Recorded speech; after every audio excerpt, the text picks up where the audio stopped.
my way.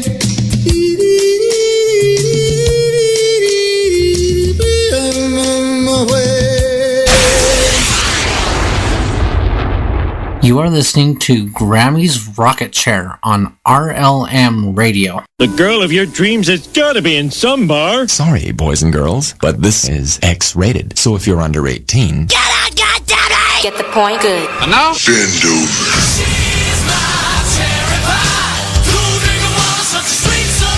Y'all ready for this? I can't wait anymore. I like to watch. Whatever you design, I know you'll like it. Do it. We do it all night long. And now, your host, Grammy. Hey there, hi there, ho there, everybody, and happy Freaker Friday. You are listening to Grammy's Rocket Chair here on RealLibertyMedia.com, Channel 3. Also on the RLMRadio.xyz site, the RLM Spreaker channel, the RLM TuneIn radio station, and all kind of other. I think there's only one more, but don't quote me. Or if you want to quote me, be prepared to be wrong, because I do that quite frequently. Unless you want to laugh maniacally, and then I'll take that as you're quoting me. So that works too. I also see that darn cowboy comes in here, shoots a duck, and then flies. I see how you are, cowboy. Shoot and fly, shoot and fly. I said bake a cake.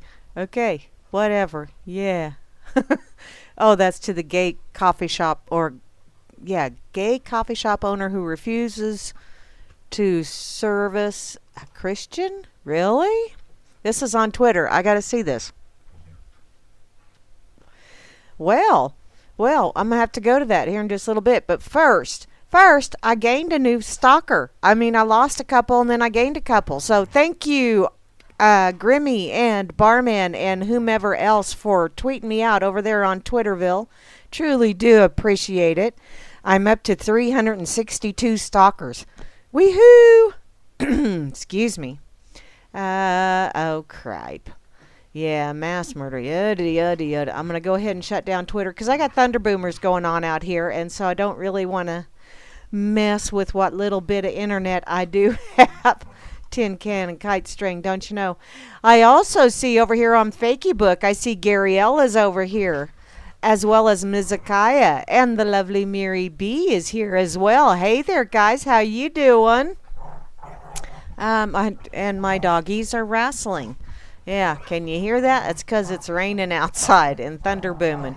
Let me see. Hi, Susie. I see you. Happy birthday to Dennis, one of my classmates. And just a quick heads up to all of you guys.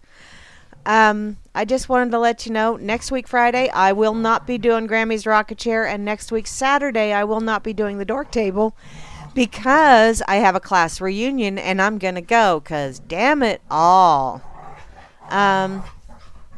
Let's see, came home today and have not fixed. Oh, our email is not working with our wonderful internet provider out here. Well, shock with that one. Okay. Goofy dogs.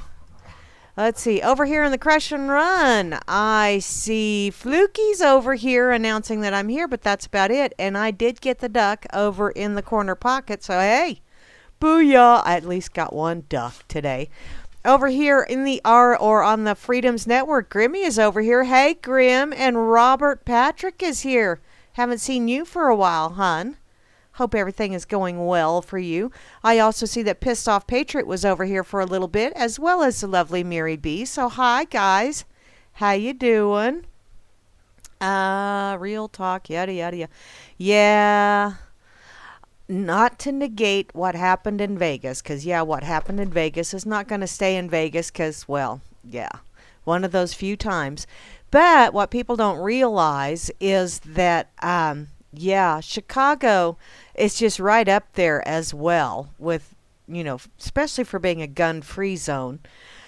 Yeah, Chicago kills an awful lot of people for some silly reason.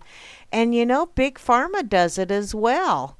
Because there are more people that die every year from Big Pharma than they do from gunshots in USA. Huh. Are they going to ban Big Pharma? I'd like to see that happen. Okay, let's see. Over here in the RLM, which is where you need to be if you want to give me static. I do see quite a few people chitty-chatting over here. Thank you, Rob Works, for the bubbler, by the way. Barman is right up top. Yep, the most splendiferous bot in the whole wide world. And he's closely followed by Grimner, who is Barman's creator. And Grimner's following around Barman, making sure Barman doesn't drop anything or try and hide tips, because Grimmy's got to get his cut. Don't you know? I also see the lovely Moose Girl is here, and she and Grimmy will be on later on this evening for the Freakers Ball, so be sure to check that out. That's always entertaining as hell. At least when I stay up to listen. I'm sure it's entertaining as hell even when I'm not staying up to listen, but yeah. The lovely Kate is here. Hey there, Kate. I hear you have a puppy that has a liquor issue. As in, he likes licking another puppy's eyeballs? Yeah. I have a puppy that has a liquor issue. Like, basically, the tongue does not stop. He licks feet. He licks knees. He licks hands. He licks pretty much any part of the anatomy he can get remotely close to. Yeah. He's just kind of a goofball. I also see Asmodeus Asmo is logged in, but he's not chitty-chatting, at least not right now. The lovely Beth Z is here as well. Hey, Beth, how you doing? BTC Bob, the first of the Bob twins, Bobsy twins. And Chalcedony is here. Circles! Circles! How you doing, Circles? I see you're logged in. I'll bet you're probably sleeping, though. If I was you, I would be.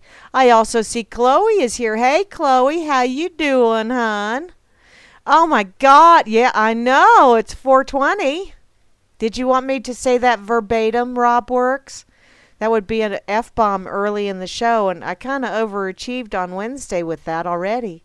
I also see Free Enslaved is here. Hi, Free. How are you doing? And you know what? I still show as away. Guess what? I'm back. Circles is here. Hey, Circles. I see you whoop-whooping along.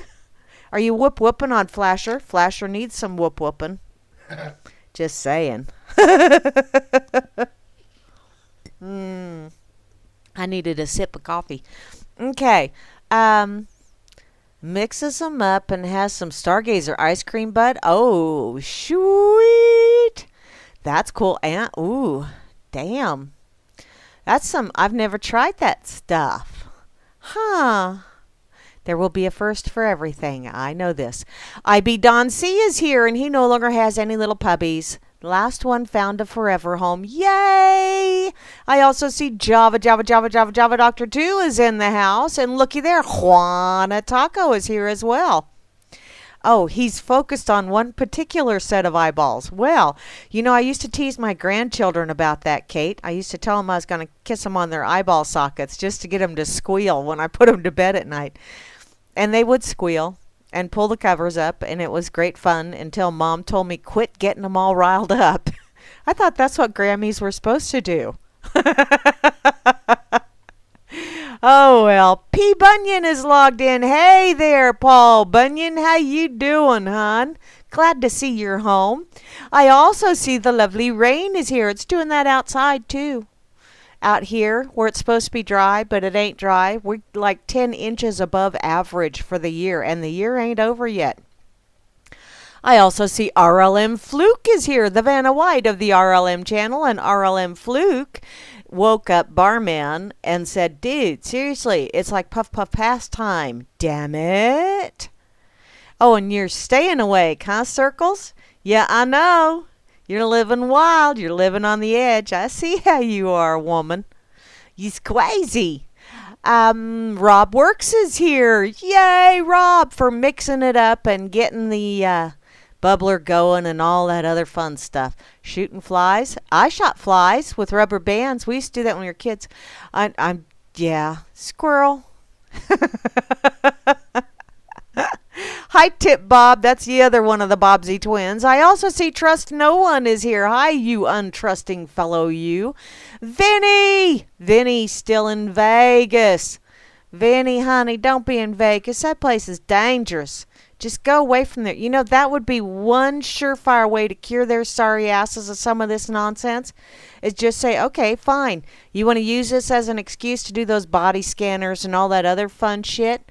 Okay, we'll just stop going there. Hit 'em in the wallet, 'cause that's where it hurts. Yeah. I also see Phantom is in the house. Thank you, Phantom, for my wonderful intro. Wonderful to see you, too. Colfax 101 is here, as well as Dimma, the other duck friender out there in the world. I know there's a few other duck frienders, but Dimma and I like to friend ducks over in the corner pocket. I also see Frumpy is here. I didn't get Frumpy. I got accused of being Vampirilla today because I'm wearing one of my tops that I got from Holy Clothing. And it's got the well, they're not really angel sleeves, but they're kind of sort of vampire-y sleeves, and it's all black, and it's kind of creepy. And it would work really well if I was dressing up like, what's her face? Elvira. I've done that a time or two for Halloween. This would work really well for an Elvira thing, but it doesn't do enough cleavage. Or maybe that's because I don't have as much cleavage as she does. That could very well be. Sock Puppet, what are you doing? Sock just left. Damn it. He'll be back. He'll be back. I know he will. Jehovah 1 is here. Holy Jehovah. I don't remember seeing you bomb anybody earlier today. JJ's BNC is here. Well, it's a new and improved version of JJ's. Doesn't have all those 9s going on. Did you get tired of hearing the German version of no, sweetheart? Is that what was going on? I also see Kozu is in the house. Hey, Kozu, and the lovely Miri B from Down Under. Yay, B! I'm so glad you're here. And your mind is boggled? I hate when that happens. Bot is here. Hi, Bot, and welcome back, Sock Puppet. Moi is here as well. And looky there, Poxified and Pon Sauce is here, but they're kind of sort of marked away. But I'll still say hey. RLM Discord 1 is here. Sweetie, you really need to tune whatever your instrument is so you're not so discordant, don't you know? Once again, hello, Sock Puppet. How's things down in Florida? And Slim Jim Flim is here. Slim Jim, sweetie, honey, I know, I hope, because I know the internet people just show what they want to show. And holy shit, I just looked out the window and damn, the water is running over the gutters. Yikes! I think we're getting a toad floater again. Yee-haw. So much for mowing tomorrow. In any case, back to Slim Jim, honey. You were coming across as quite the arrogant male chauvinist pig yesterday with your whole women should be cooking and men should be, and, you know, I think people should do what they are best at. And I happen to know some men folk that they do all the cooking because they're better cooks than their spouses. So, you know, don't be so chauvinistic. Or, you know, I mean, if you wish to be that way, then okay, but wear the badge so that when people call you a chauvinist pig, you can go, yeah, that's the side of me that I turned loose in the chat today. What are you going to do about it? Because, you know, we all have those chauvinistic sides. It's just some of us don't fly them so proudly. Just saying. And to round out the crew over here in the RLM chat, we got Teddy. Hey, Teddy. Are you cuddly like a teddy bear, or are you just kind of one of them Teddy like Rough Rider teddies? Inquiring minds would like to know. Okay, I need another sip of coffee. Wow. That's just... dang. Definitely a toad floater going on outside. I'm surprised I don't hear the rumble bumbles. Oh, well. Let's go see what's going on the interwebs today. Because I know y'all were sharing links right and left in the RLM chat. And I really didn't get much of a chance to jibber jabber with you earlier today. Because, well, busy. You know, those silly people at work, they actually expect me to work. What the hell? That's just rude. Oh, well. Ooh, excuse me. Yeah. Not bad manners. Just really good coffee. Okay. Where do I want to go first? How about I go here? Because this one looks like fun because it's got a lot of Band-Aids on the brain. And there are days when I need Band-Aids on my brain. So, it's from lifehacker.com.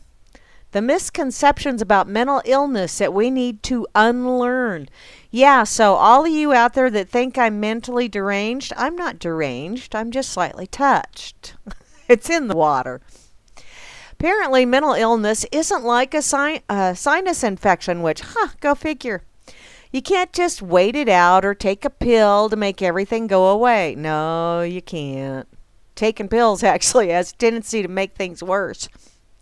Our brains are complex and enigmatic, and mental illness is no different. This leads to a lot of misconceptions that make recovery much harder. So here are a few things that you should know whether you're a sufferer or not. And before we talk about the misconceptions, it helps to identify just what mental illness means.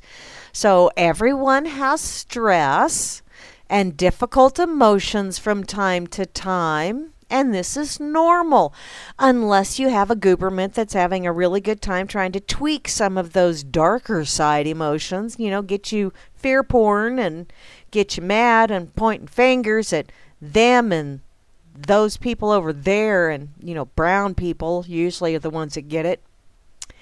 But it is normal to have the ups and downs and be angry and be anxious, and don't let someone tell you that those are bad things, because that's part of processing. Mental illness, on the other hand, is any condition that makes it difficult to function in daily life. Well, there you go. I do have days there where I am mentally ill. I can finally admit to it.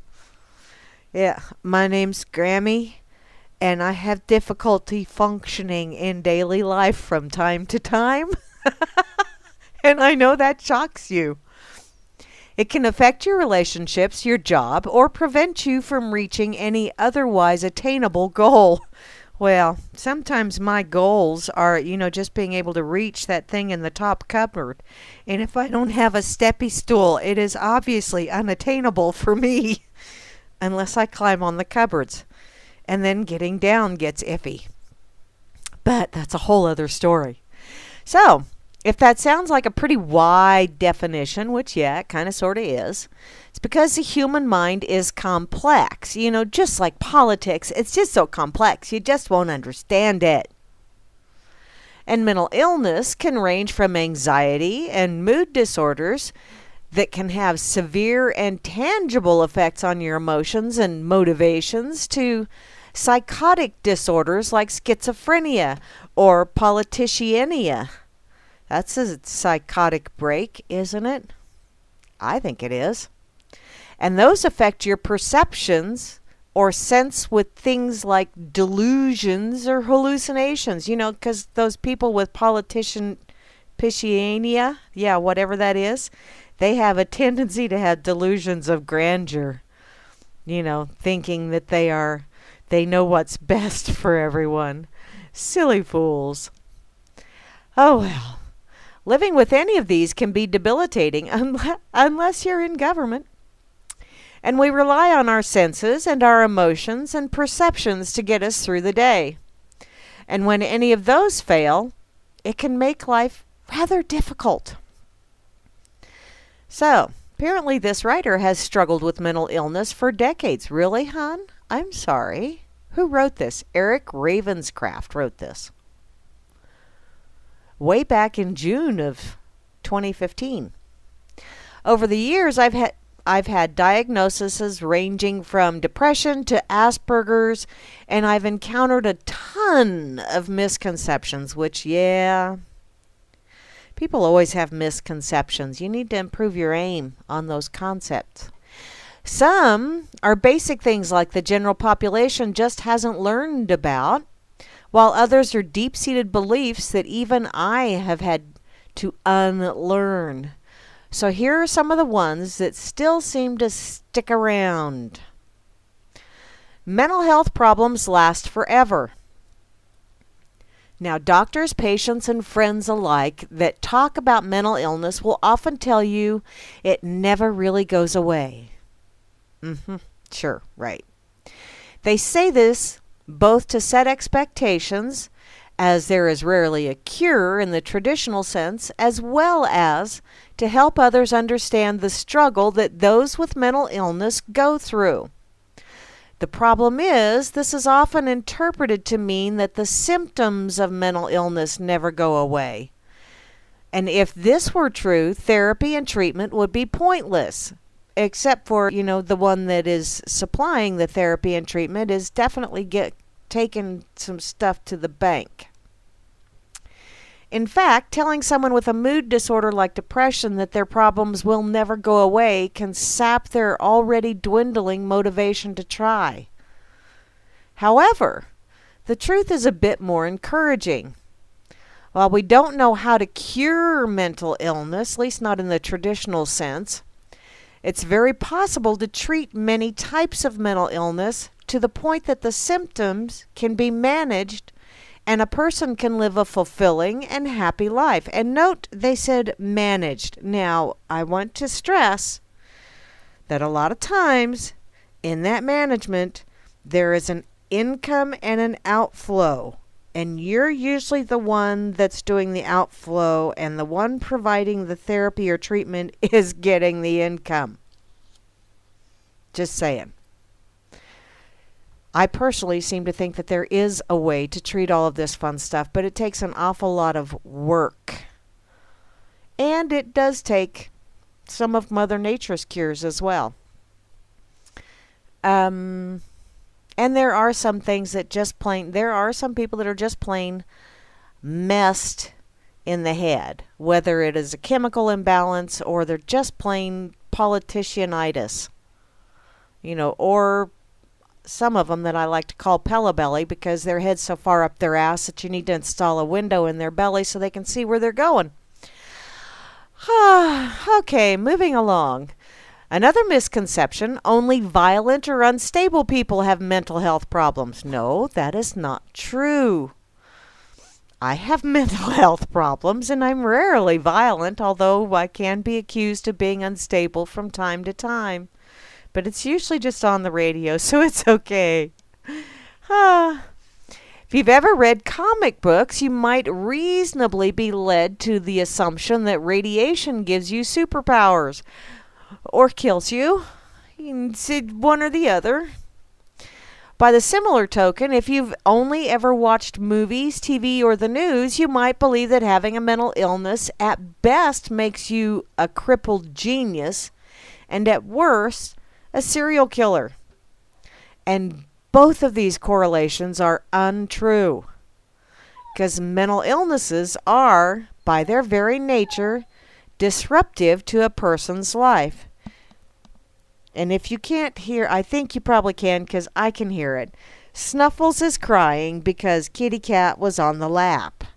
And she just can't stand that. So, let's see.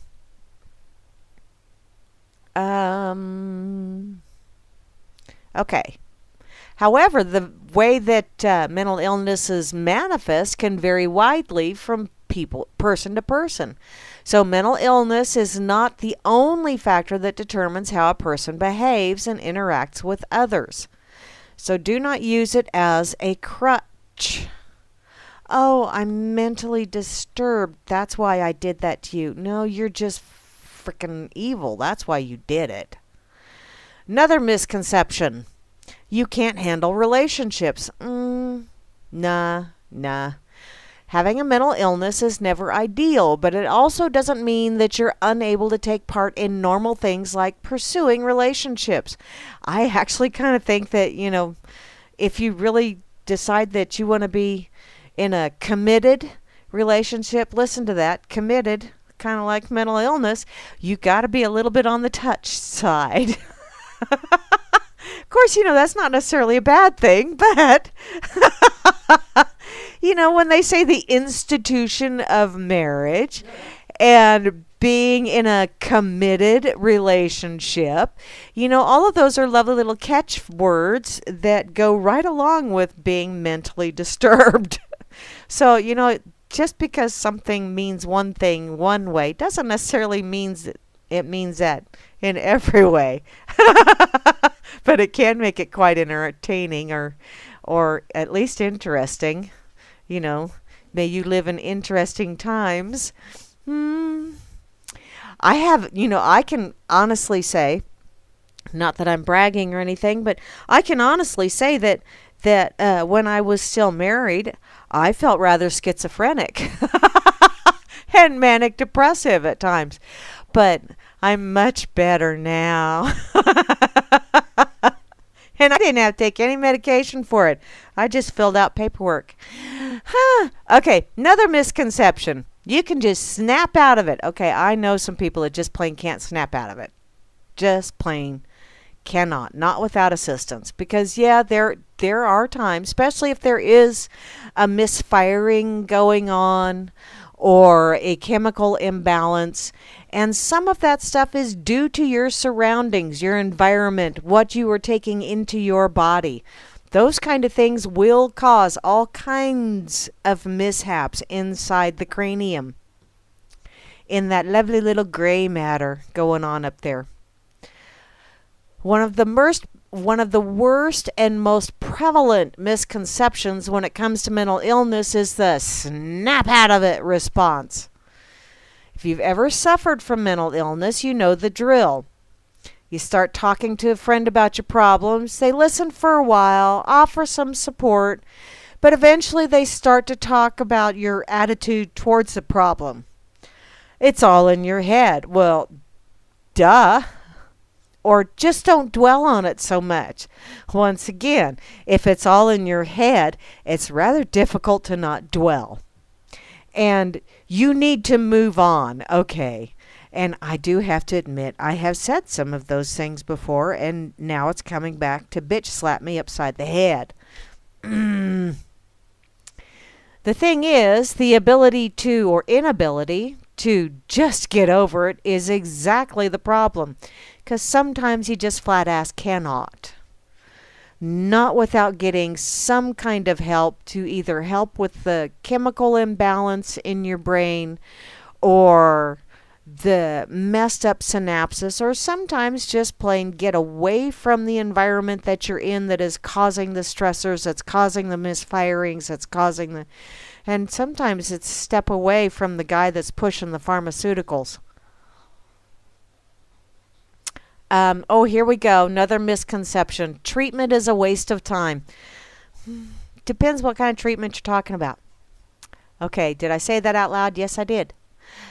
One of the most damaging misconceptions about mental illness is the idea that going to therapy is a waste of time. No. It's just that I don't know that you necessarily have to go to a quote-unquote therapist to get treatment. At least not in the conventional sense. Much like the previous misconception, this one comes from sufferers who feel hopeless and supporters who feel frustrated alike. Also, like the last section, it only serves to get in the way of genuine recovery. Okay. I'm scrolling through a lot of this stuff because it really is an awful lot of...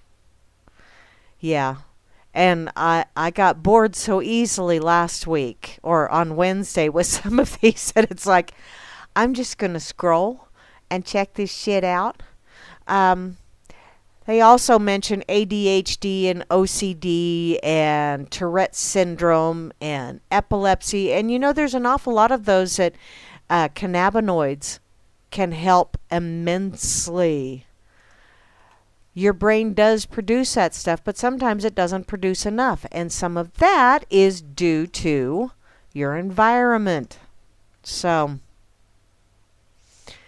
yeah. Okay. What are you guys talking about? Taxman, fuck them. Oh, F-bomb. Damn it. I was not ready for that. And then here it hit. Tariffs on washing machines? Really? How interesting. Grimmy, it can give you superpowers if you think so. My superpower is looking at some of this stuff and laughing maniacally. I call that a superpower, even though some may not believe it is, but I believe it is, and therefore in my world, it is. Ha ha ha. Okay. And that reminded me. Hi, TD. I see you over here on the effing site. How are you doing this evening, sweetheart? Now, I really don't want to make light of mental illness, but I do want to point out a few things that the big pharma and the therapists and all that other fun stuff will not tell you is that they come up with a syndrome for just about anything anymore. Oh, it's a mental illness. It's a dis-ease. Yes, it is a dis-ease, but it's not necessarily something that can be treated by big pharma or traditional methods. Sometimes the best way to treat some of that stuff is to have really good friends. Sometimes the best way to treat some of that stuff is to go and see a shaman. Sometimes traditional medicine does work.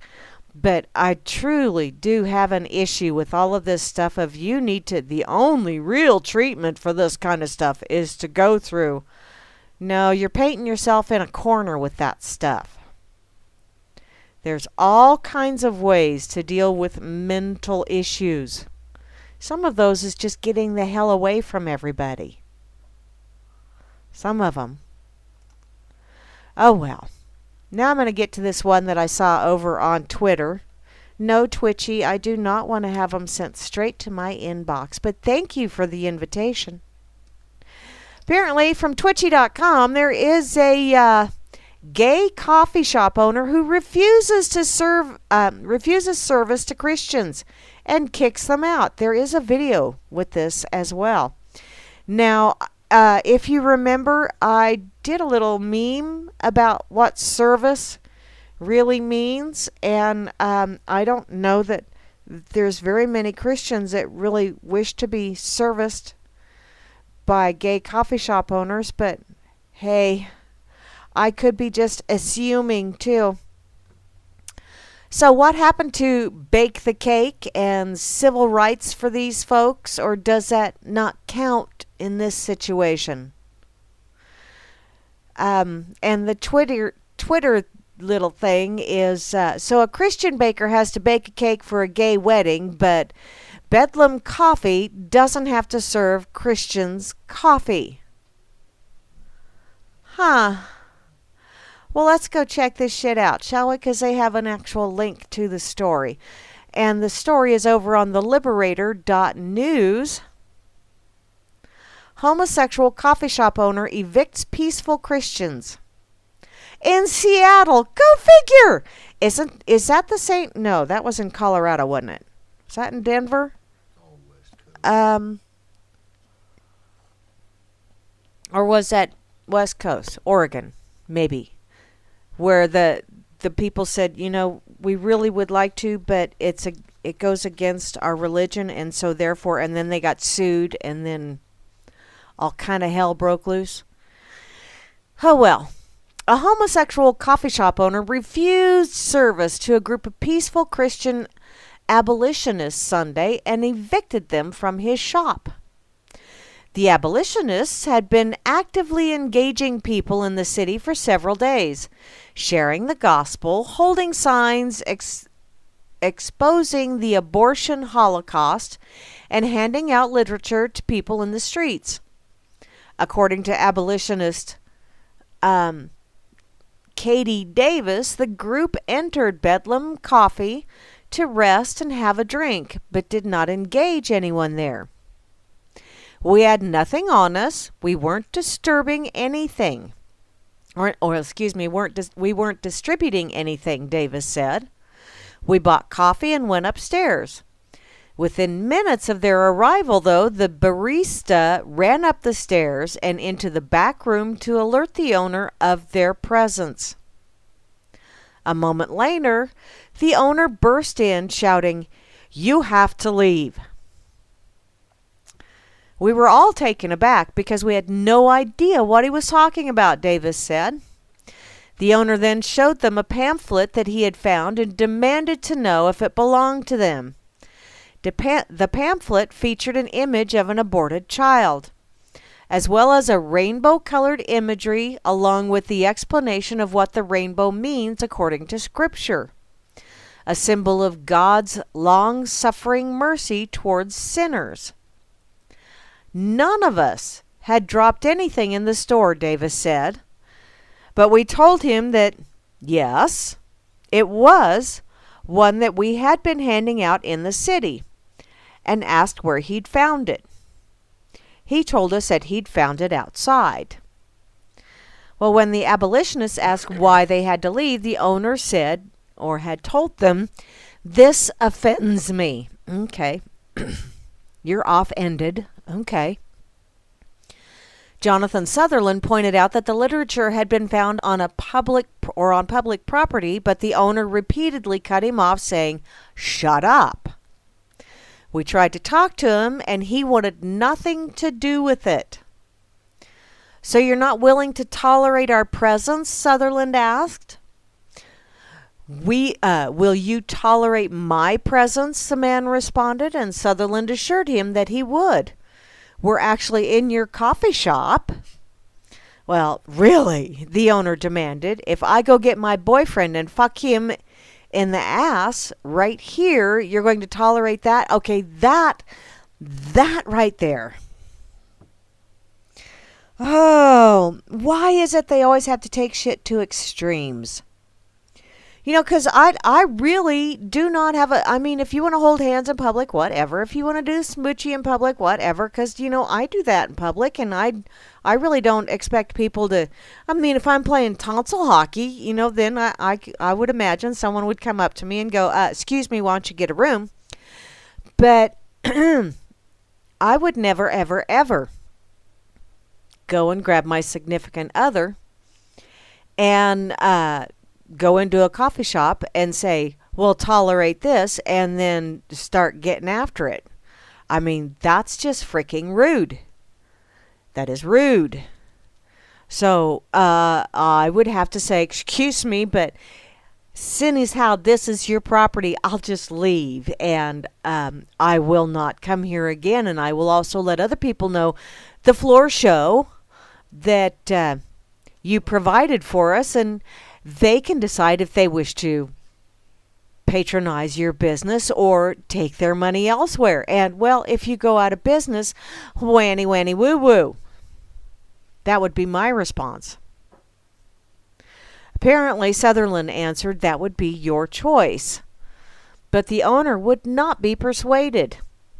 "So are you going to tolerate it?" he asked. "Answer my fucking question." "No, you're going to sit right here and you're going to fucking watch it." "No, I do not have to, because as far as I know, purchasing a cup of coffee did not include a floor show." That would be my response.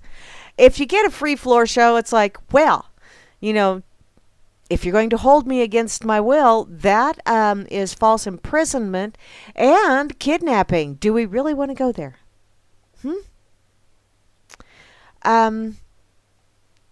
Apparently, well, we don't want to watch that, was what Caleb Head, who is another abolitionist, stated. And, well, then I don't have to fucking tolerate this, the man said, who is the owner. "Leave, all of you. Tell all your fucking friends, don't fucking come here." Well, fine. I'm putting this out to the whole, I have no idea how many people listen, but hey, this guy doesn't want people that don't want to see him fuck his boyfriend right there. He doesn't want those kind of people in his coffee shop. So, you know, if you don't want that kind of a floor show, I suggest you don't go there. The abolitionists agreed to leave, but Davis took the opportunity as they left to share the message of salvation through Jesus Christ, which, oh, honey, sweetheart, I don't think he was interested. Apparently, she said, "Just know that Christ can save you from that lifestyle." Oh, that's a salt in the wound kind of statement right there, but that's my personal opinion. Uh, yeah. Apparently, the owner responded, "I'm not going to be saved by anything. I'd fuck Christ in the ass." Whew, well, only honey if he allowed it, because quite frankly, this whole Son of God thing and divinity thing, if that's the way you believe, I think he could probably smite you pretty good. I don't think you would be fucking anything in the ass anymore if you tried to do that, and he was not willing to participate. Just saying. Apparently, Jess Sutherland commented as they exited, "Seattle has proved itself to not be tolerant." There were a few lovely little things said back and forth, but yeah. And as a parting shot, Davis said, "It's just too bad the service sucked, 'cause they had good coffee." Well, and not really being interested in the floor show, that's not something that I think I would not want that along with my Danish or my coffee. Apparently, the abolitionist said that the treatment that they received was hypocritical in light of the recent public discrimination cases involving Christian business owners who've had to fight lawsuits over their refusal to provide services to homosexual weddings on the grounds that they do so would violate their faith. A Back Bay fine form. You're welcome, Frumpy. Still, they said that they do not wish harm to come to the coffee shop owners and do not want to see them unfairly treated, as many Christian business owners have been. This is called turning the other cheek. But I think there's also something called, "As ye sow, so shall ye reap." And if you wish to sow those kind of seeds, don't be surprised at what sprouts from it. Just saying. So, Mr. Bedlam coffee shop owner. Well, honey, I hope you get an awful lot of what you planted. Let's put it like that. Only in group loop does this make sense. Oh my.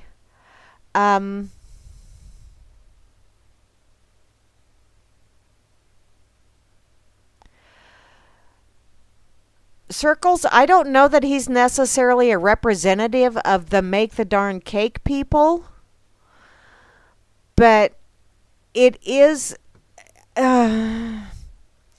very, very frustrating to have certain people expect you to bend over and accept them, and yet they are not willing to be accepting. It's either let's be accepting of other people's differences, or okay, if you don't want to be accepting, then sorry, sweetheart, I will just stay away from you.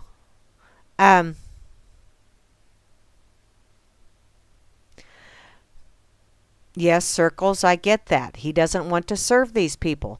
I think the way he handled it was extremely rude.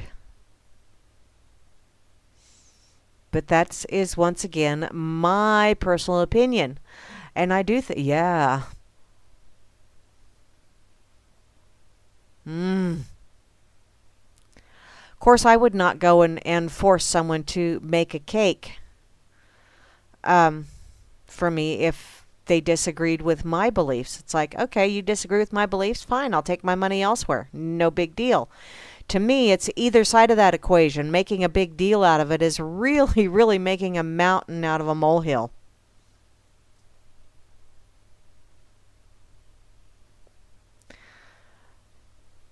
I don't know if he was, Circles.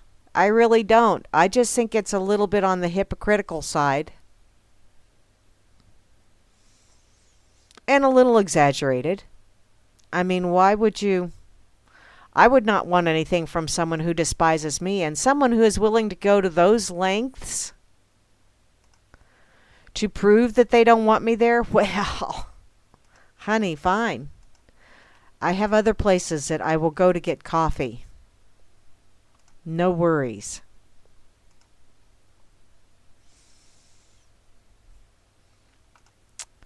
I do believe there was some serious rudeness going on.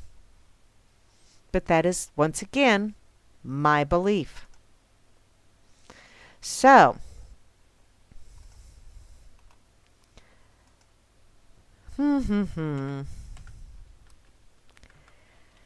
I think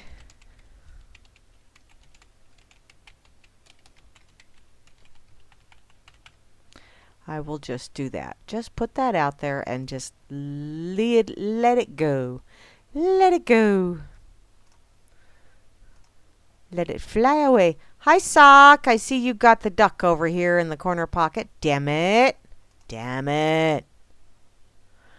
Okay. I am going to go back to my pocket. I saw this one earlier today in the RLM chat, and I thought, oh, really? Let's just go there, because, you know, the headline pretty much grabbed my attention. I'm going to have fun tonight. I can tell that already.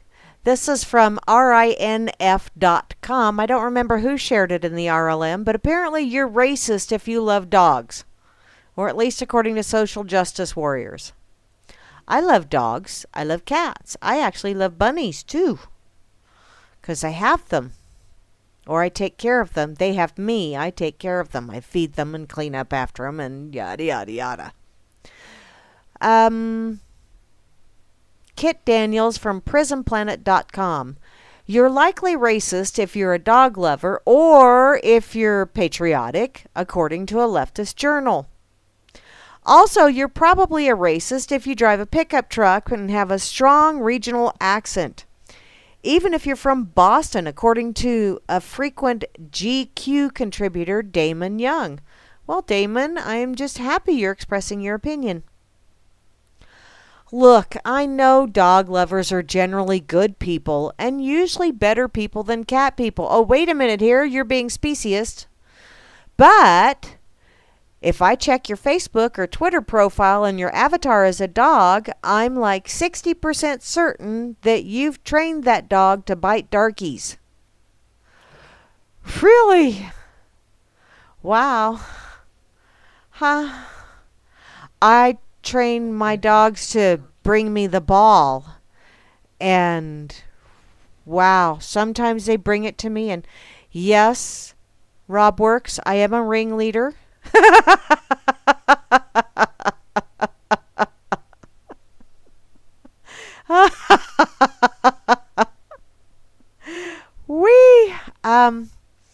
Wow, bite darkies.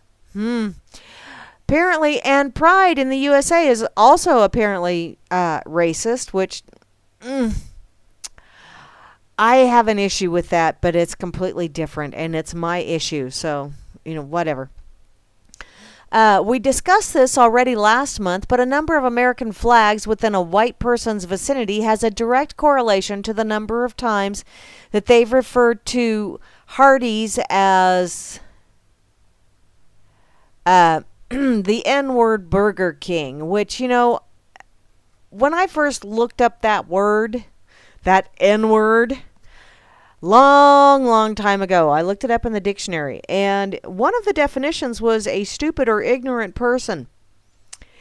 And now, apparently, you know, if you say that out loud, there's all kind of people that get all pissed off if you happen to be of the melanin challenged or melatonin challenged persuasion, which I am.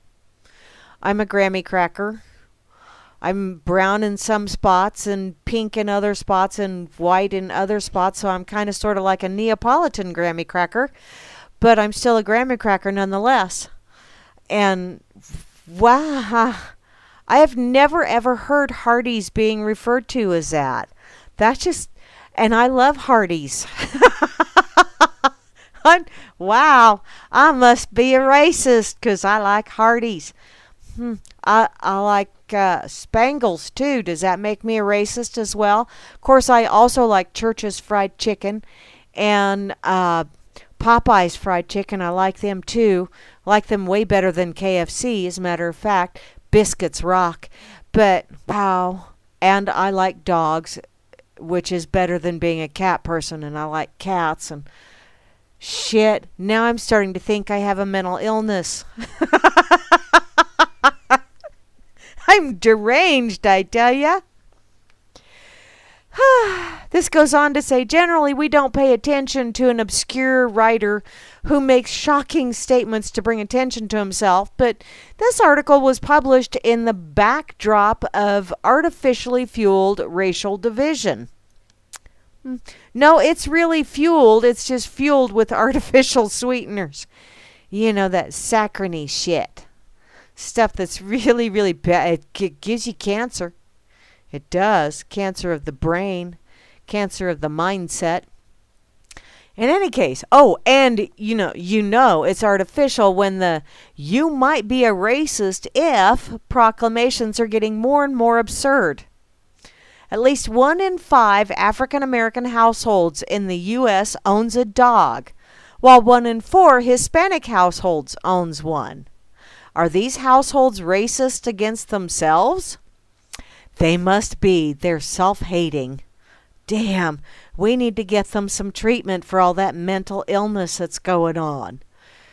Of course, it's also worth mentioning that microbreed, non-aggressive dogs that weigh under 20 pounds are exploding in popularity as more Americans move into the Agenda 21 coffin apartments.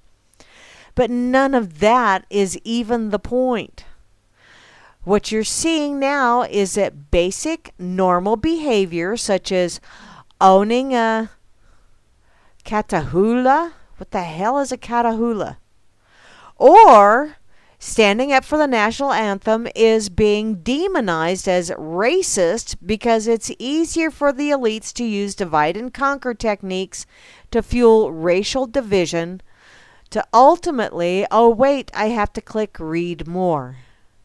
Ultimately what? Oh, it takes me to Prison Planet now. Now I have to scroll. Damn it. Okay, where is it? To ultimately... Dun, dun, dun. Okay, where's that at? Oh, you know what the more was? After ultimately... Control the population. There you go. That's the read more that I had to get to. I had to click on a link to read 3 more words. Control the population. Wow. You couldn't fit that on your previous article, or you had to link it to the original article just so. Wow.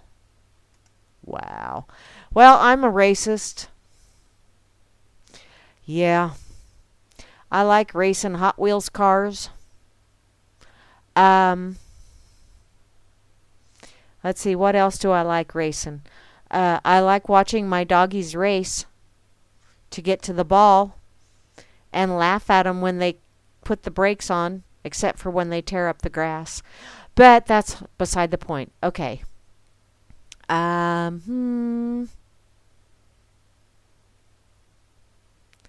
Okay.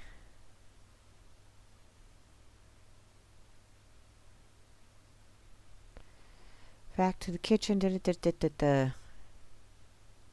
Okay.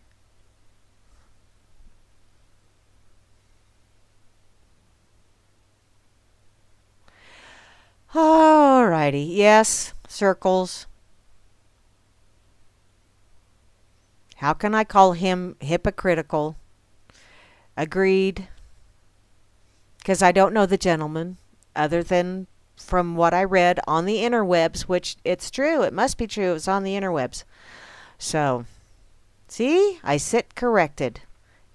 I should not call him hypocritical when I do not know the individual in person. Made an assumption. Oh, you like racing old women at the grocery store? You know what? Old women like to put things underneath your wheel so it gets all wonky. And then you run into the aisle and then they go by you and they laugh. Ha ha. Okay. So, moving along.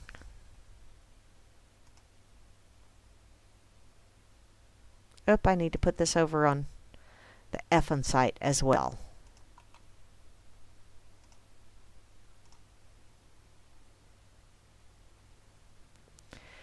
Okay, where is a puppy dog? Do we have a puppy dog in the emoticons over here, Grimmy? I'll bet we don't.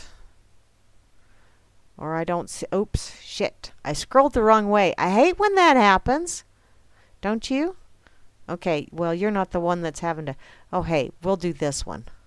'Cause nanny boo-boo. I will wear the racist badge if it means that my liking puppies. Oh well.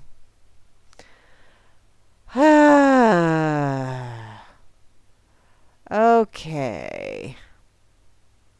Where else do I want to go? I threw some more stuff in my pocket. Ah, here we go. I knew I put some other stuff in there.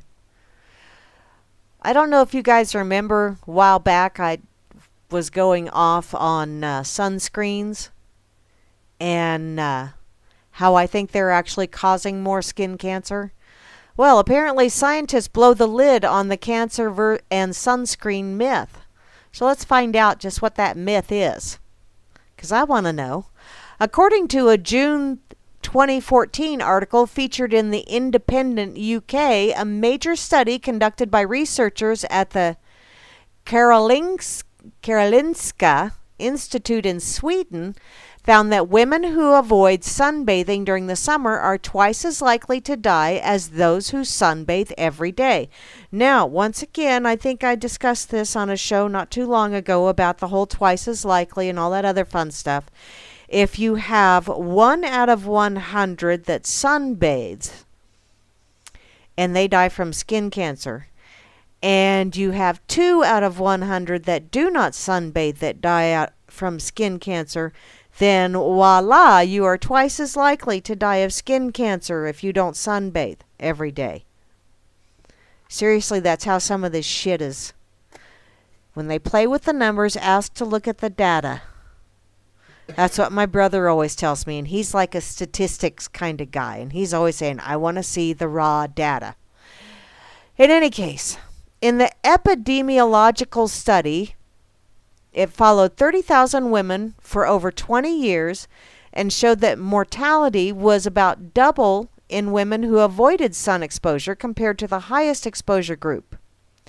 Researchers concluded that the conventional dogma, which advises avoiding the sun at all costs and slathering on sunscreen to minimize sun exposure, is doing more harm than actual good.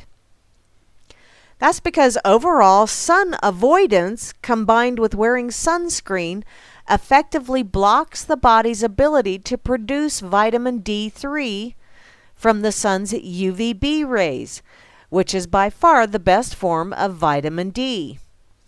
In the USA, vitamin D deficiency is at epidemic levels. And ironically, vitamin D deficiency can lead to aggressive forms of skin cancer.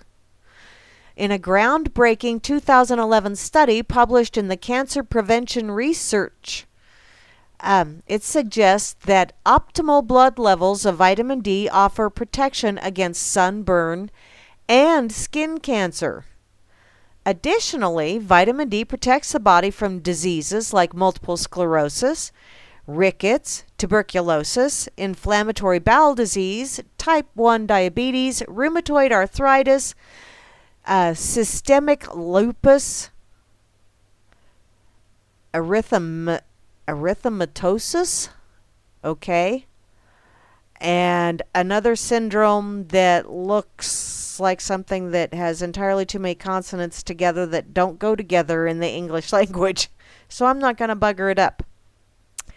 According to the Vitamin D Council, researchers at the University of Alabama at Birmingham recently reported that lack of sun exposure may lead to cognitive decline over time as well. And a dissident dermatologist, Bernard Ackerman, who is an MD, is now deceased as of 2008, was one of the world's foremost authorities on the subject of skin cancer and the sun, sunscreens, and melanoma skin cancer risks. His views are excerpted. Okay, they're taken from an article from the New York Times in July of 2004, and the title is I Beg to Differ, a dermatologist who's not afraid to sit on the beach.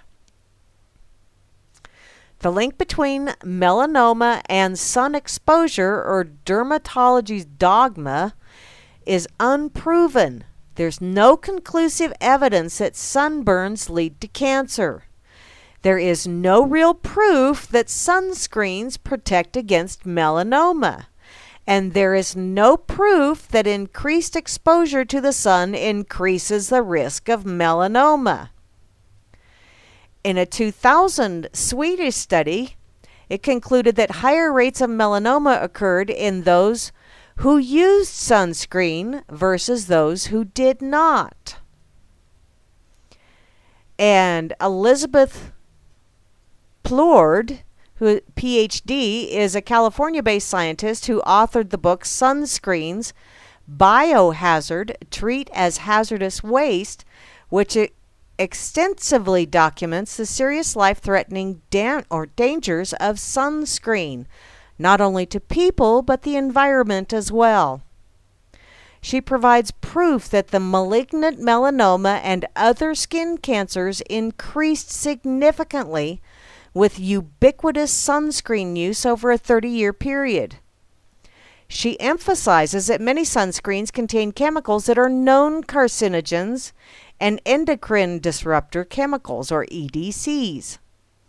Environmentally, she notes, in areas where there has been much exposure to ED or endocrine disrupting chemicals, coral and other sea populations have died off, and the prevalence of the dual-sexed fish has risen. So it's causing mutations as well. Her research on mice and sunscreen exposure also showed increases in both pup and maternal mortality, as well as reproductive issues in subsequent generations. Additionally, the book documents how sunscreen chemicals have polluted our water sources, including oceans, rivers, and municipal drinking water. And worse yet, testing revealed that 97% of Americans have sunscreen chemicals in their blood. Her book also has a chapter on the importance of vitamin D3 to health, and she posits that the widespread vitamin D3 deficiency is linked to overuse of sunscreen combined with sun avoidance in general. So, stay away from the sunscreen. And I know I shared a natural sunscreen recipe earlier.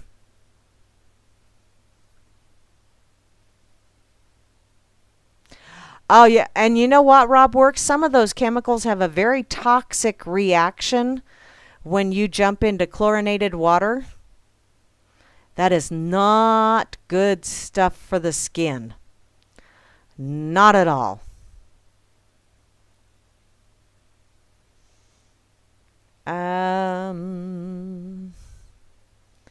Yeah. It's bad, bad, bad, bad stuff. Stay away from the sunscreen. Or if you wish to do sunscreen, there are natural things that you can do that they have. No, they're not FDA rated, but because the FDA doesn't test them for that, because then they have to have special labels. You have to jump through special hoops because they're the FDA and they said so. That's why. So, where is the little guy that does it? There we go. This is the one I want. Over here on this effing site while I'm sharing it.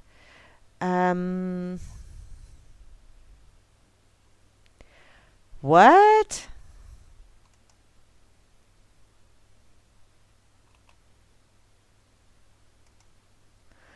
Alrighty, Grimmy. Thank you. Let's just go check that shit out, shall we?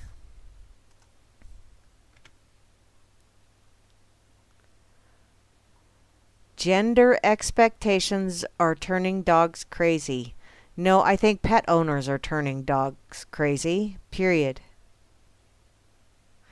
Oh, because those poor little poochies struggle to meet gender stereotypes? Wow. Let's find out how this works, shall we? Thanks, Grim, from the dailymail.co.uk. Huh. Sexism is apparently bad for dogs. Well, you know, I happen to know female dogs and male dogs that will hump your leg. So I don't think they really give a shit about whose equipment they got, because if they feel like humping your leg, they're going to hump your leg. It's just a dog thing. Well, okay, maybe not just a dog thing, but that's a whole other story. Academics Paul McGreevy from the University of Sydney and the University of Wollongong's Fiona Probyn Rapsey. Wow. Can you imagine putting that on your resume? They have blamed gender stereotypes for harming the mental health of poochies. Aww. So while we know how damaging stereotypes can be for humans, dog owners may not consider just how their conceptual baggage of gender stereotypes affects the animals they live with. They said this in an article published in The Conversation. Now, I don't know if it says this in the article or not, but I will put forward that I can see the trauma on the poor little doggie's face when you put him in those little foo-foo sweater things. Seriously, when you dress your critters up in some of them crazy-ass damn outfits, how in that poor dog... It's no wonder it has an identity crisis, because it walks by the mirror and it goes, what the fuck? Really? Seriously? You're going to make me go out in public like this? Poor little doggy. Apparently, Dr. McGreevy, who is a professor of animal behavior, and Professor Probyn Rapsey, a humanities academic, said that many dog owners were forcing their own gender identities onto their pets. Yeah, it's put them foo-foo sweater thingies on them. Stop it. The lives of dogs depend upon how they conform to gender expectations, they said. Wow, I didn't know dogs thought about such things. They argued that dog owners needed to reflect critically on gender stereotypes to avoid canines being treated badly or being placed into an animal shelter. Former labor leader Mark Latham said it was ridiculous to impose on canines radical gender theories and the idea of male patriarchy. Okay, I think it is rather redunculous, but, that's just me. They produced this incredible article extending all the radical gender theory that we've got in the human world to the world of the canine. Oh, these people must have grown up watching a lot of Pixar and Disney things and thought that that's really what animals think. Although I wouldn't put it past the animals, but I think they're a hell of a lot smarter than we are. I mean, after all, they've got us taking care of them. Yes, the poor harmless little dog has now got to be subjected to the leftist gender theory. Whoever thinks of dogs in terms of gender, well, okay, in terms of getting them spayed or neutered, that's about as gender as I get with my puppies. Because they both pretty much act like dogs, male or female. So if you're out there walking your dog and you're out there playing chase the stick, chase the ball, you've got to reflect on the gender stereotype of the dog. Seriously, you do. Because if you throw a pink stick for a boy dog, it's going to have all kind of gender identity things. Although I had someone tell me that dogs are colorblind, so really do they care if it's pink or blue? They just care that it's a stick and that you threw it. The academics criticize the use of the word bitch to describe a female dog, considering it is also a derogatory term for a female. Okay, it did not become a derogatory term for a female until after. That came later. And that was equating a female with the behaviors of a dog, from what I understand. I could be wrong. Been wrong before. But. So, none of these animal metaphors have much to do with the animals themselves, but more to do with how we use categories of animals to categorize humans, they said. So unpacking and challenging gender stereotypes might just also improve the lives of animals too. And they added that dogs reacted differently to men and women, arguing a dog's gender was an important factor to owner compatibility. Maybe, maybe not. Some dogs like men better than women. Some dogs like women better than men. And it really doesn't make any difference what gender of dog it is. It is the dog itself. Thanks, Grim. Wow. I have seen where, people, like have therapy sessions for their dog and all kind of craziness like that. If you're going to be traumatizing your dog by taking him to therapy, oy, they're nuts.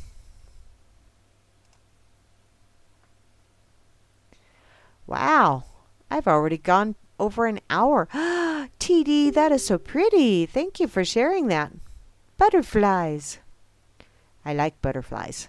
I have lots of butterflies. Mainly because it's wet out here. Okay, I am going to go ahead and pull up that natural... Where is it? I know I stuck it in my pocket. The natural sunscreen thing. I'm pretty sure I did. Maybe I put it elsewhere. Oh, nope, found it. Found it. Which part of the reason why it's such a good sunscreen is because it makes your skin healthy and therefore your skin is not as susceptible to being burned or any of that other fun shit. So, there's the natural sunscreen. Oh, agreed, Grimmy. If we need to ban things that hurt people, yes, I'm willing to ban government. I could go along with that. No prob. Oh, Circle's left. Night, Circles.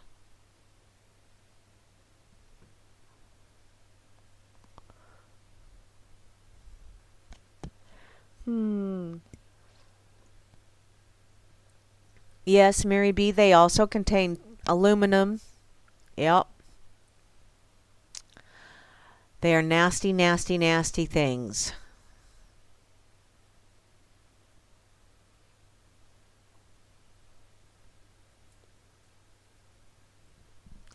Agreed, Java Doctor 2. As long as governments exist, bad things will become legal, which I don't know that they're necessarily legal, but they will be tolerated depending on who is performing those bad acts. And good things will become illegal because, well, they just haven't figured out how way to corner the market on them. Yes, Java Doctor. Coconut oil is very good for the skin. And a lot of that, a lot of the thing with people, And that's the thing that really irritates the hell out of me. You know, you have all these people that are, and I know I've gone on about this before, but you have all these people that are,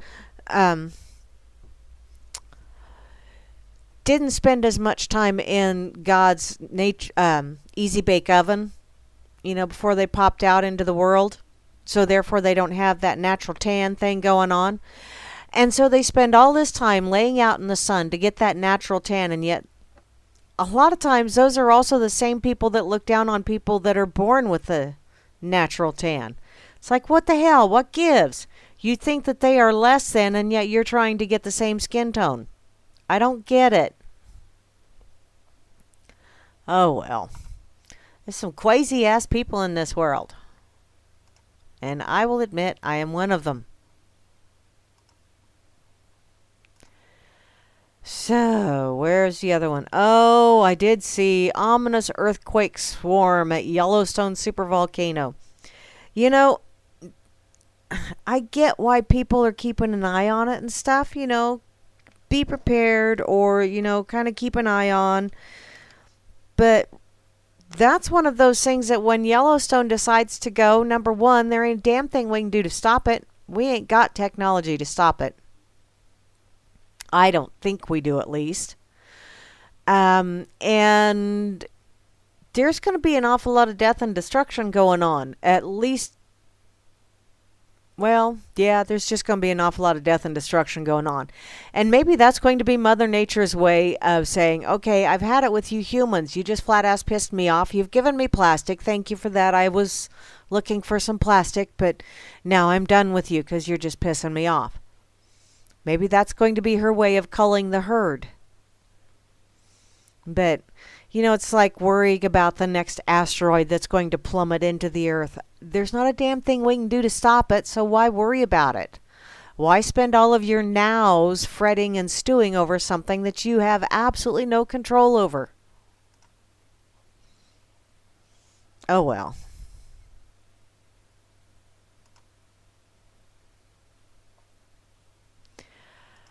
Let's see. What's that? I got a message over here. Oh. Okay. Da da da da. Show off my... Oh, sweetie, when I show off my whiteness, people go blind. I tend to glow in the dark when it gets to be wintertime. I really am competition for copy paper.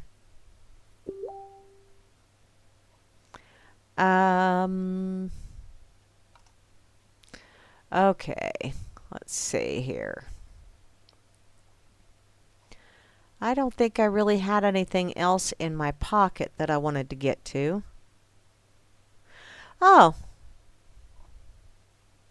Maybe this one. You know, seeing as how I'm talking about being quasi. Anyway. And then I also saw something else that I shared. This is from livescience.com, and it just went wonky on me. Thank you.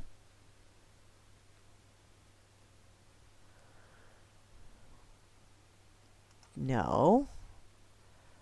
There we go. Maybe it'll straighten its act up now.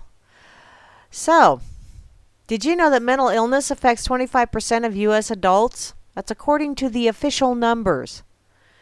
But in reality, we're all a little crazy. See? See? Natural selection wants us to be crazy. At least a little bit.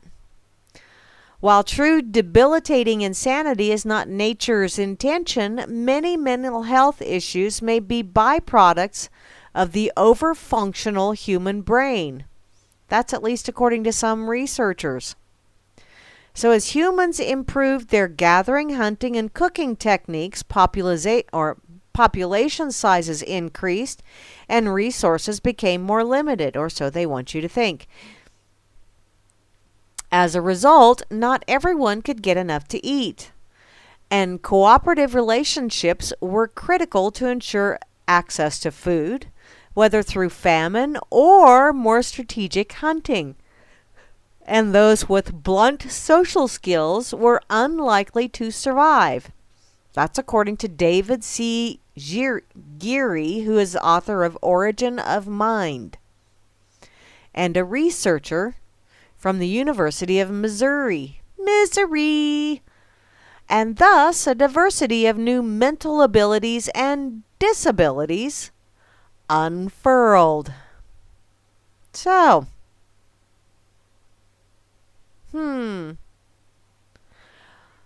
there is a video attached here, so I'm just going to go ahead and share this with you a bit.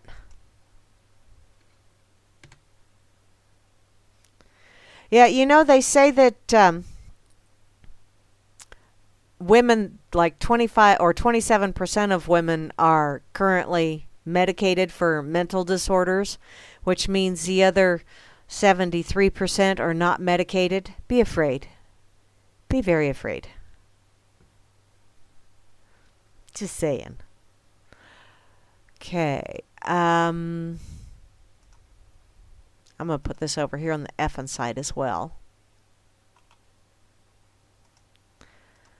And let you all peruse it. And yeah, I do think we're all insane. But you know, if you're deemed insane by an insane world, does that make you sane? Inquiring minds would like to know. Or at least I would. Okay, I'm going to go over and check out the pig real quick because I want to see what happened this date in history. And see what their quotable quotes are and that kind of fun stuff. Word of the day is Second Amendment once again, gentlemen. That is a phrase. But thank you for trying. Apparently, a sovereign individual's last line of defense, this legacy from the Founding Fathers is all that stands between you and a homegrown neo-Marxist tyranny that stalks your liberty. I listened to George Carlin last night. And, yeah, we've pretty much lost most of our liberty already. So, this date in history.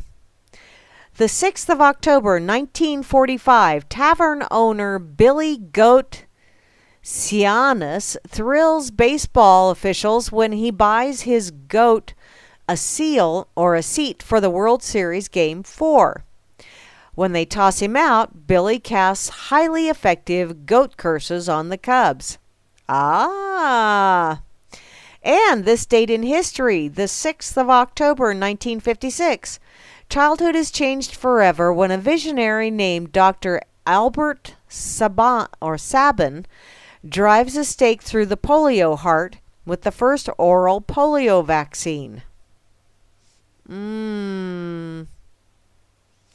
Yeah, and third world nations have never been the same since. Whew, thanks, guys. Okay, I have one other thing that I want to get to, and then it'll just kind of sort of be a free-for-all. Someone shared this the other day, and I thought, cool.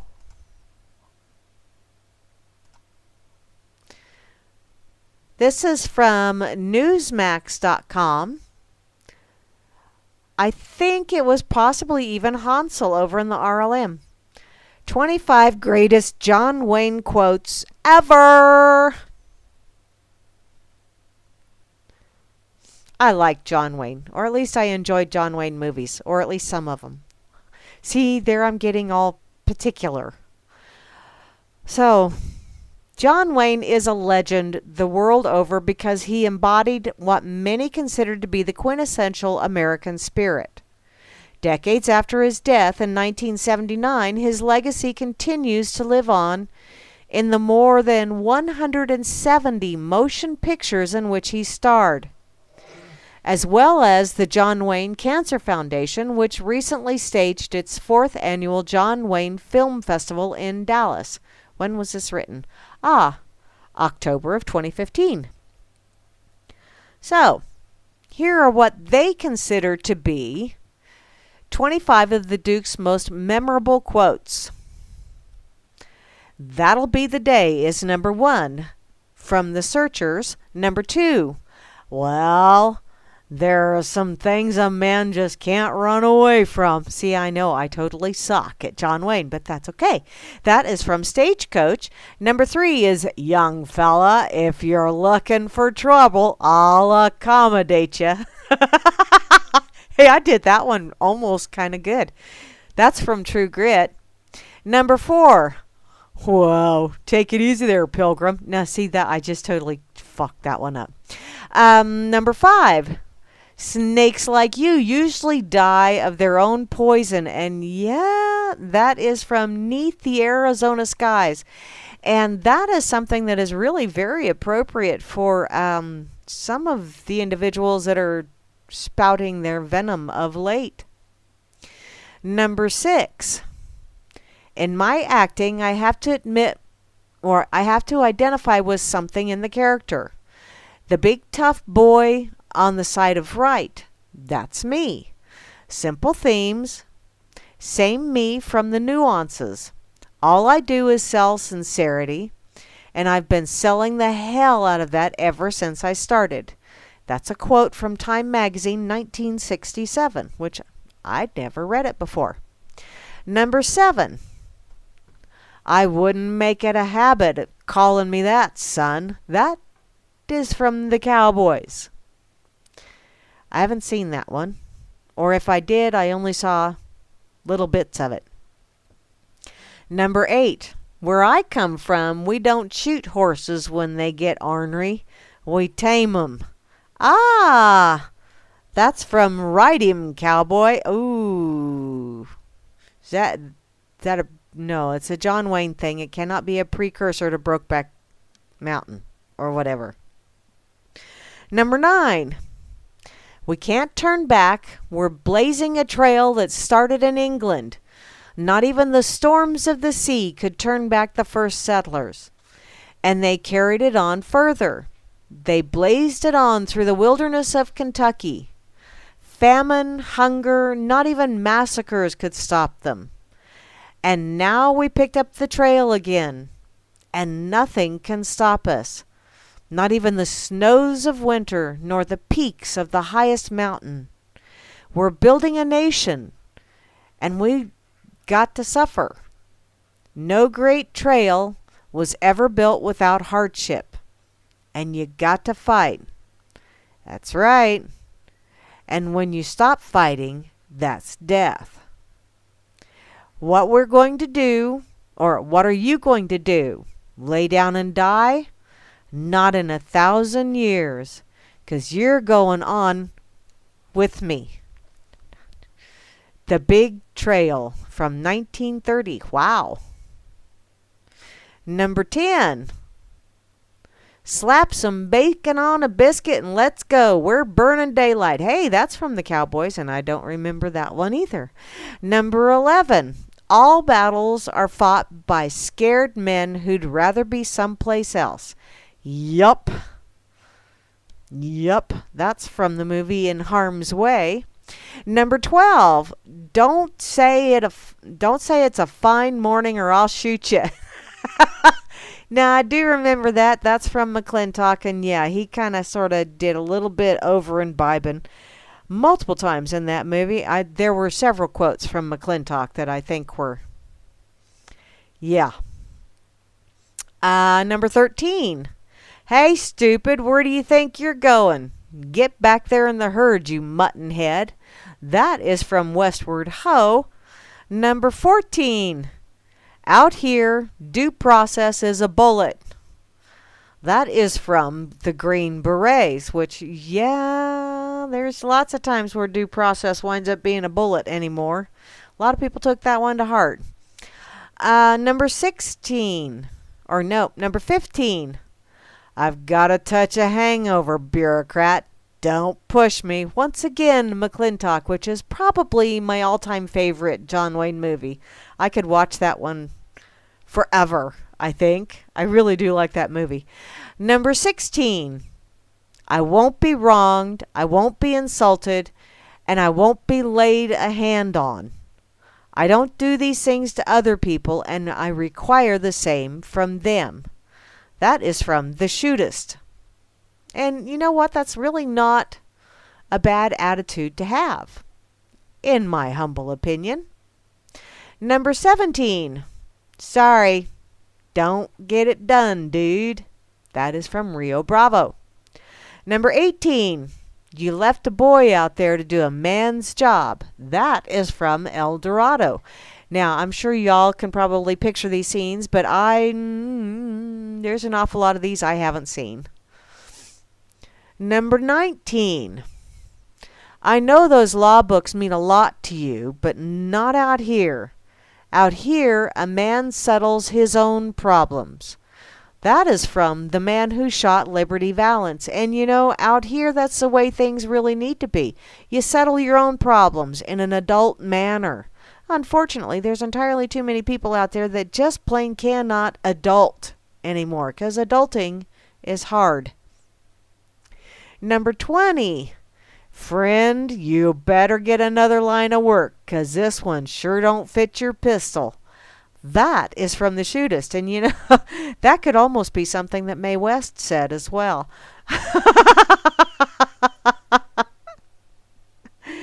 Number 21. Tomorrow is the most important thing in life. Comes into us at midnight very clean. It's perfect when it arrives, and it puts itself in our hands. It hopes we've learned something from yesterday. That's from his Playboy interview in 1971. And yeah, other than, yeah, tomorrow never really does get here, hun, but nice. I like the sentiment. Number 22. Republic. I like the sound of that word. It means people can live free, talk free, go or come, buy or sell, be drunk or sober, however they choose. Some words give you a feeling. Republic is one of those words that makes me tighten the throat. The same tightness a man gets when his baby takes his first step, or his first baby shaves, and makes his first sound as a man. Some words can give you a feeling that makes your heart warm. Republic is one of those words. That is from The Alamo, the movie, in 1960, which, yeah, I can kind of get that. Mine was taller, from The War Wagon. Now, you know, I don't know that, yeah, I don't know why that would be included here, because it really just doesn't seem like it would be. But once again, I have not seen the movie, and, well, Mine Was Taller sounds like a pissing contest kind of bragging thing. So maybe it's a guy thing. I don't know. Number 24. I've made over 250 pictures and have never shot a guy in the back. Change it. Ah! That's what John Wayne said while filming his last movie, The Shootist. Oh, wow. Damn, dude. And lastly, you can call me Father. You can call me Jacob. You can call me Jake. You can call me Dirty Son of a Bitch. But if you ever call me Daddy again, I'll finish this fight. That's from Big Jake, which, yeah, I remember that. Yeah, I watched that movie too. So I will go, I've seen that movie too. That's a song by Elton John. Oh, I will share this over here.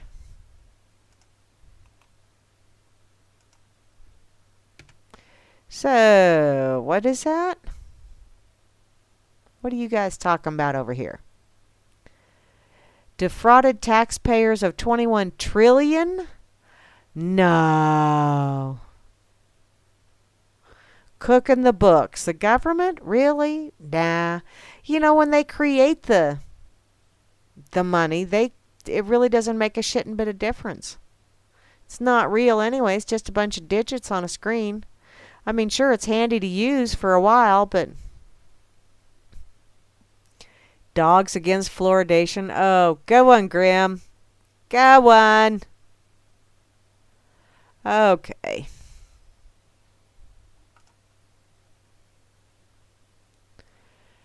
I am going to go ahead and put this in the effing site as well, just because. You know, they're missing some of the... There's, from McClintock, the speech that he gives his daughter when he's talking about there's a whole lot of growing together that people do when they have to go through, you know, start out with nothing and work through hardship. I think that one should have been included in that. Of course, you know, I like the movie McClintock anyway, so go figure. There's an awful lot of things that I think they missed out. Should have used in those quotes. But then again, you know, the paddling scene was pretty good too. Where he whooped Maureen O'Hara's butt. Because, yeah, she kind of sort of deserved it. Kind of, sort of. Okay.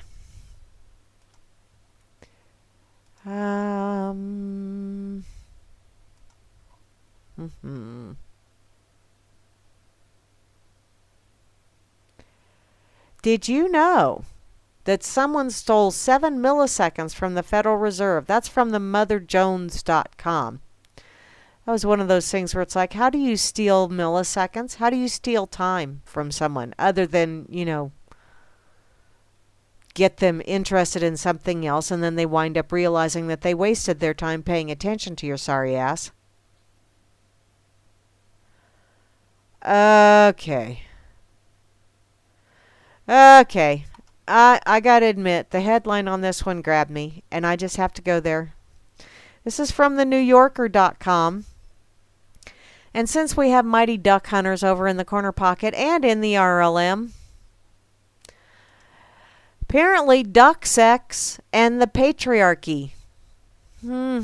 So, yeah, inquiring minds want to know about duck sex and patriarchy, or at least it grabbed my attention. 4 years ago, as the country was wrestling with the federal budget crisis. Oh. Is eucalyptus oil okay to eat? Honey, I'll tell you what. The best way to know if an essential oil is okay to eat or not is if it has... Let me look here. If it has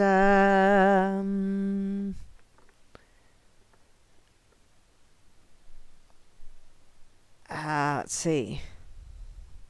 Supplemental facts on it. If it has a supplemental facts section on the bottle, then odds are it is okay to consume. I would not consume eucalyptus personally. At least not, you know, like eating. I would definitely not without toning it back with some either coconut oil or almond oil or grapeseed oil or jojoba oil, some kind of blending oil. I would not put it in your ears or in your nose. It's just, eucalyptus is one of those... it's considered kind of a hot oil from my understanding, and no, that would not be good on the tummy.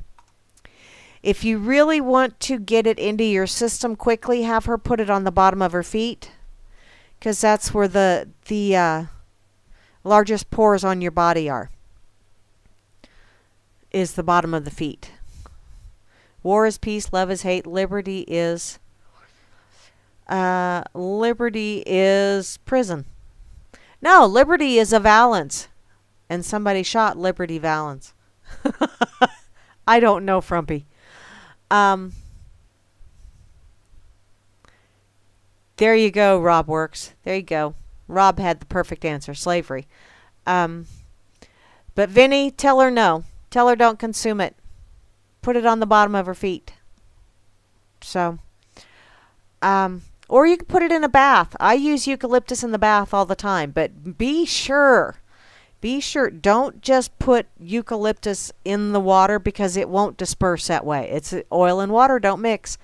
What you need to do is either put it over baking soda or put it over Epsom salt and let it kind of soak into those salts. or the baking soda before you put it in the water and then swirl it around in the water, or you will get burns. And eucalyptus oil burns are a bad juju. I mean and if you do get a oil burn, you like from essential oil or something, or you get it in your eye, use either coconut oil or olive oil or almond oil, one of those oils to dissipate it. I know it sounds weird to put oil on an oil, but it'll blend it out and make it to where it's not quite so harsh. But you can get a burn really, really bad. So, give her hugs for me, Vinny. Oh, your grandniece. Sweet. Oh, you have an ionic foot bath? Cool, Frumpy. Cool. Okay, I'm going to go back to this. I want to find out about duck sex. Because I'm weird like that. So, yes, P. Bunyan, I'm on the radio again, just on Wednesdays and Fridays, and sometimes Saturdays, unless I have a life. Okay, 4 years ago, the country was in a wrestling match with a federal budget crisis. Conservative news outlets turned their attention once again to the topic of wasteful government spending. It's what governments do. That March, a reporter for CNS News, which is a website devoted to countering liberal bias in the media, came across what seemed to be the quintessential example of such waste. A National Science Foundation grant to Yale University for the study of duck penises. Flash, sorry you cannot do that one for applying for a grant because apparently someone beat you to it. Darn it. Within days, the story had made its way to Fox News. It's part of President Obama's stimulus plan. Oh, so you're going to stimulate duck penises.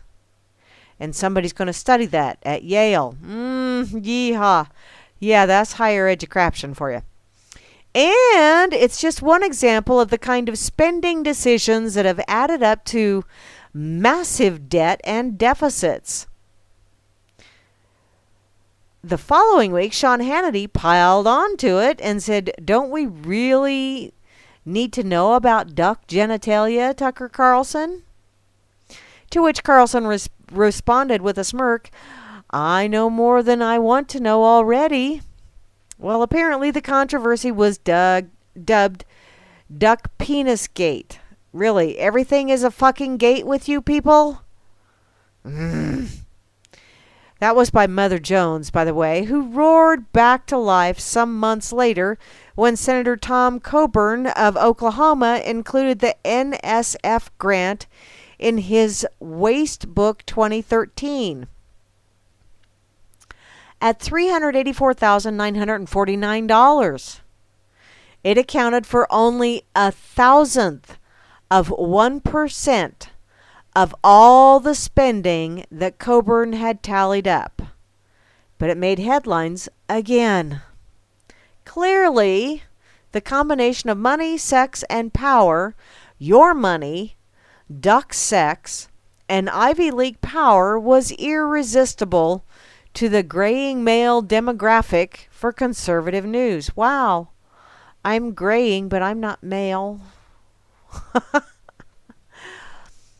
Apparently, this individual followed the duck penis gate.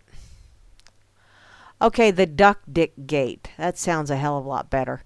With particular trepidation, since I was one of the co-investigators on the maligned study. Oh, so naturally, you are going to keep an eye on this shit because you want to see how much they malign you.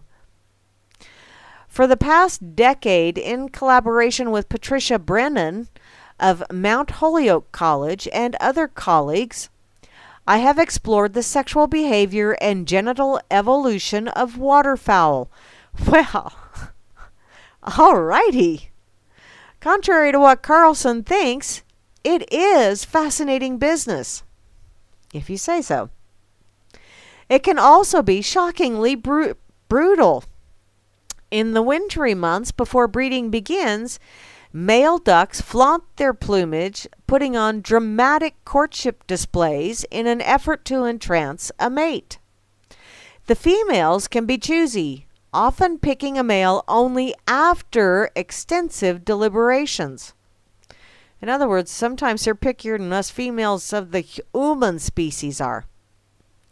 Apparently, their preferences tend to coalesce like a genetic fashion trend around a shared ideal of male beauty, with each species evolving off of its own distinct aesthetics direction. When spring arrives, the pairs migrate together to the breeding grounds. But as the nest building and egg laying season approaches, unprepared males start causing trouble. Oh, maybe that's not unprepared. Maybe it's unpaired. Yeah, those rabble-rousers, you know the ones. Those ones that sneak up the back door and go, "Hey, baby, if he's not satisfying you, come here. Yeah, I'll help you lay those twigs properly." Yee-haw. Many attempt to force copulation with paired females and sometimes even ganging up on them in groups. The female ducks resist strenuously, and often they are injured or even killed in the process, which, you know, that also happens with dolphins, by the way. I watched a dolphin documentary, so it must be true.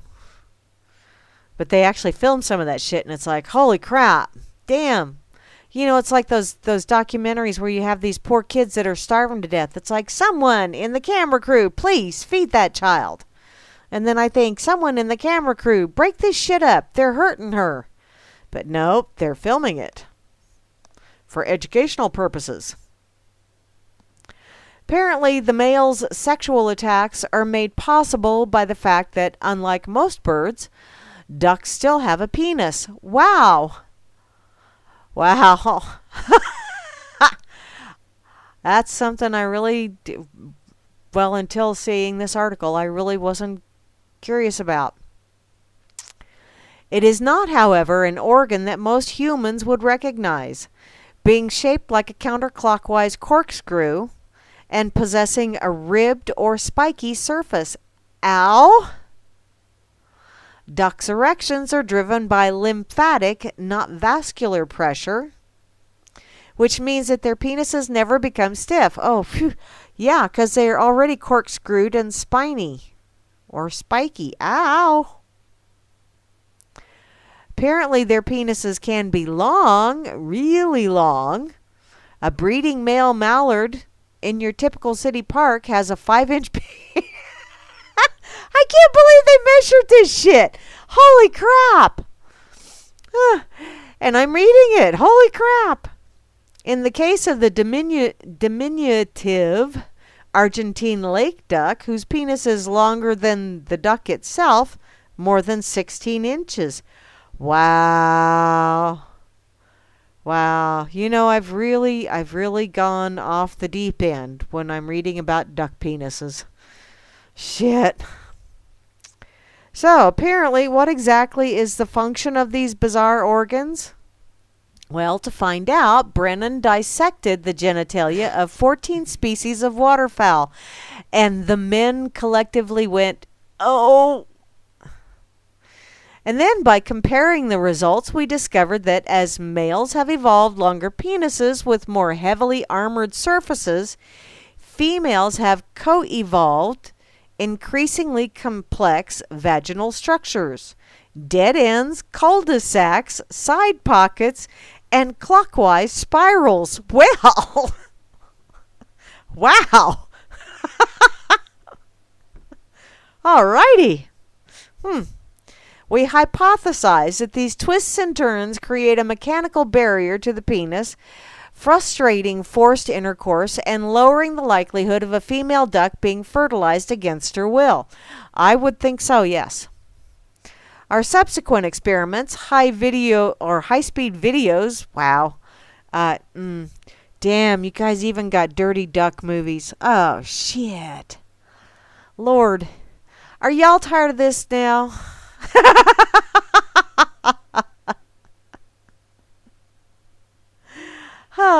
Apparently, they have. What is that? The result of this is that even for the species in which nearly 40% of all copulations are violently coerced, only between 2 and 5% of ducklings come from extra-pair matings.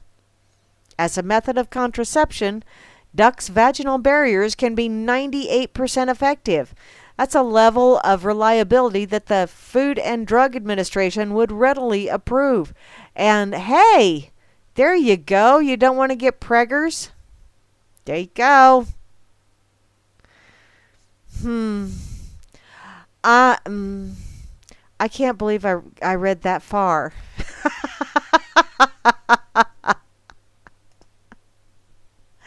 I really can't believe I went that far with that. Wow. I'm not going to go all the way with it because, yeah, it's getting close to the end of my time. Yes, Frumpy, you really do have to get screwed. And duckies don't need rubbers, apparently, because they have all kinds of other things.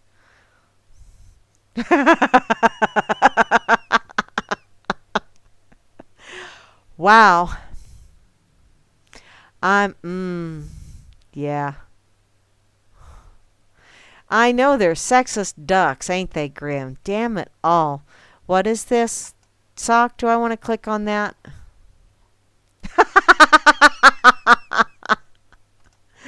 Oh, is that... Wow. Damn it. Grim. Damn it.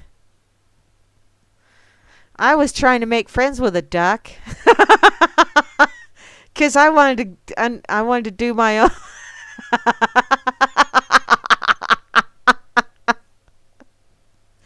Well, I guess you just shot your wad, didn't you? Hi, P. Bunyan. How are you, sweetie? I'm glad to... Although I don't know that now is really a time that you want to be listening in. It has been a rather unusual evening. Let's just say that my specialness in the mental area is breaking through tonight. Yeah. Oh, wait. Yay, I'm glad you're all good. Okay, I see another one. I want to see. I know I'm just about out of time, but apparently they're diagnosing Donald Trump and his voters. Wow. See? The universe just says you started off with a nutcase article, and I'm just going to keep sending you more and more nutcase articles. I'm just going to read this first paragraph and then go ahead and share it with you because, wow. The question is not whether the president is crazy, but whether he is crazy like a fox or crazy like crazy. There's not a door number 3. And if there is someone who can know the difference, should this person or this group of people say something, or would that be crazy or unethical or undemocratic? No, I'd say grab yourself a lawn chair and an adult beverage and some popcorn or pizza or what have you, and sit back and watch. It could be quite entertaining. That's what I'm thinking, because I think we've already covered or at least I covered the quasies in politician land. Oh, you got headphones on. Oh, yeah, your kids are safe. Yes, they marginalize all kind of things, P. Bunyan. And, sometimes what's in the margins is the best stuff, because that's where all the really good notes are hidden, is in the margins. Cheat sheets, don't you know? Oh, well. Y'all been listening to Grammy's Rocket Chair here on this Freaker Friday evening. And yeah, oh crap, Kate, next Friday is Friday the 13th, and I'm going to be out of here. I am going to be at my class reunion. I'm not going to tell you how many years, because I think you can do the math. I'm a Grammy, so it's a lot of them. Be sure to stick around, though, this evening because Grimner and Moose Girl will be on later on with the Freakers Ball, and that is always a good time. I will be back tomorrow morning for me at 11 o'clock, but noon, according to the RLM schedule, noon Eastern time for the Dork Table with Flasher Rooney Dork. And then, I don't know, is Kira back yet? I don't know. I haven't seen anything on the Facebook RLM page about her being back. So I don't know if she's still working or what. Bo Diddy, I don't think, is back yet. But on noon Eastern time on Sunday, Grimner will be on playing the blues, leading you into Hal Anthony, who's going to open up a can of whoop-ass on yo ass when he takes you around behind the woodshed. And then Sunday evening at 7 p.m. Eastern time will be Gary L. and Gigi's Boo with The Road Less Traveled. And then I will be back for the Rocket Chair next week, Wednesday, for a Whack-A-Doodle Wednesday edition of the Rocket Chair. But once again, I will not be here next week, Friday. Damn it, gonna miss Friday the 13th. And I will not be here Saturday the 14th because class reunion, see a bunch of old people, look at them, give them hugs, and say, wow, you haven't aged a bit. No, I know better. I've run into quite a few of them. Yeah, they have. Yes, Grimmy, they do have 40-year reunions.